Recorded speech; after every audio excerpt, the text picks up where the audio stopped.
Recruits for early Waffen SS units, such as the Leibstandarte SS Adolf Hitler, LSSAH, Das Reich, and Totenkopf divisions were carefully selected based on strict physical, racial, and ideological criteria. For example, the 1939 recruitment standards required volunteers to be at least 175 centimeters, 5'9" tall, in excellent health, free of non-Aryan ancestry going back several generations, and politically reliable.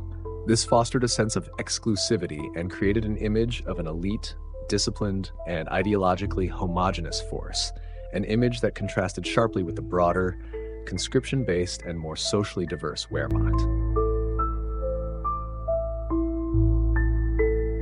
Waffen SS units often received rigorous training focused not only on military skill and physical endurance, but also on ideological indoctrination. Recruits were immersed in National Socialist thought, including concepts of racial struggle, obedience to authority, and hatred of perceived enemies such as Jews and Bolsheviks.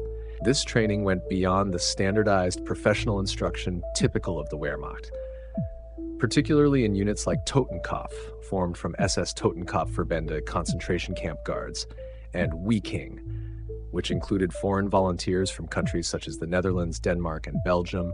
The combination of ideology, aggression, and military preparation contributed to a culture of extreme violence.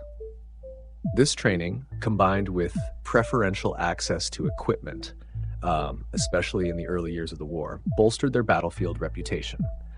For instance, during the 1940 invasion of France, the Leibstandarte was equipped with modern armored cars, motorcycles, and motorized artillery, enabling rapid, coordinated assaults that sometimes outpaced Wehrmacht panzer divisions. However, it's important to note that many early Waffen SS units suffered from logistical deficiencies due to their non-integration into the traditional military supply chain.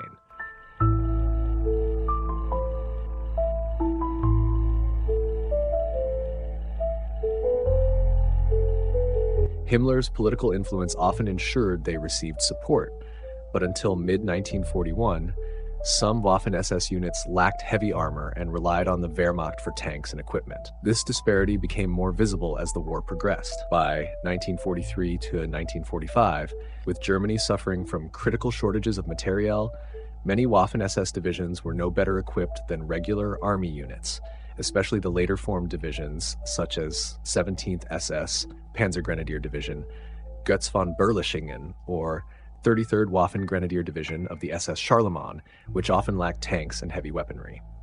Thus, the perception of superior equipment was largely confined to the war's early and mid-phases, 1940 to 1942, particularly in favored formations. In the Battle of France, 1940, units such as the Leibstandarte and Totenkopf participated in key operations, often assigned to fast-moving spearheads. They played notable roles in the push toward the Meuse River, where rapid river crossings and encirclement tactics contributed to France's swift defeat.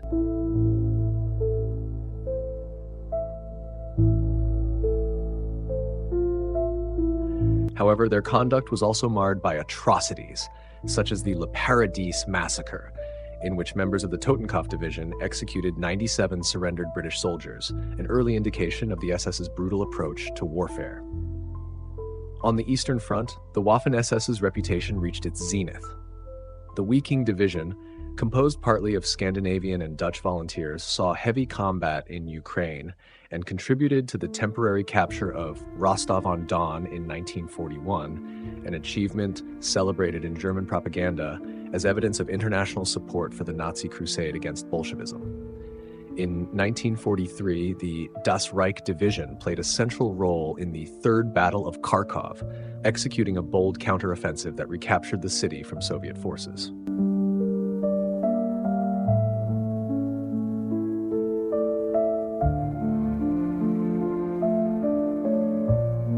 This battle was considered a tactical masterpiece and was used by Nazi propagandists to portray the Waffen SS as a heroic elite force capable of turning the tide against numerically superior enemies.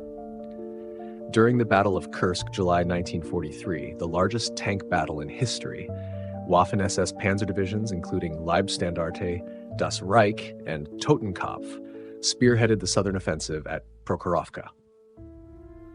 Although the assault ultimately failed and incurred staggering losses, the SS divisions were credited with inflicting heavy Soviet casualties and demonstrated tactical resilience in the face of overwhelming resistance. These engagements cemented the Waffen SS's reputation for elite performance, though largely among German circles, as Allied assessments often highlighted the organization's brutality and disregard for laws of war. It is important to note, however, that while Waffen SS units did achieve military successes, these were often amplified for propaganda purposes. The Nazi regime was eager to showcase battlefield victories by its ideological warriors as a validation of its racial and political doctrines. Films, newsreels, and newspapers celebrated SS divisions as the embodiment of Nazi virtue, courage, and sacrifice, regardless of the ethical cost. So was the Waffen SS superior to the Wehrmacht? In some respects, yes, particularly in the early war years. Elite Waffen SS units benefited from rigorous training, ideological cohesion, and preferential access to weapons and vehicles. Their aggressive tactics and loyalty contributed to bold battlefield maneuvers, such as at Kharkov, 1943. However, as the war dragged on, these advantages diminished. The Waffen SS rapidly expanded, eventually incorporating non-German volunteers, conscripts, and even penal battalions. This diluted the force's elite character.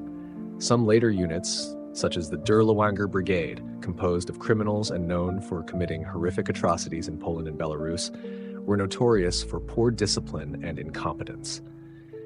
Similarly, many foreign SS divisions, such as those composed of Balkan or Soviet volunteers, were plagued by desertions, low morale, and uneven training.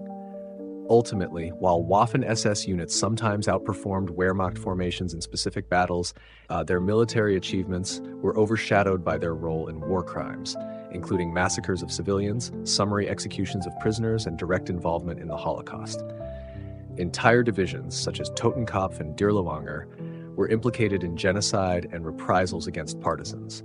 This enduring legacy of brutality and ideological fanaticism defines the Waffen SS more than any temporary battlefield success.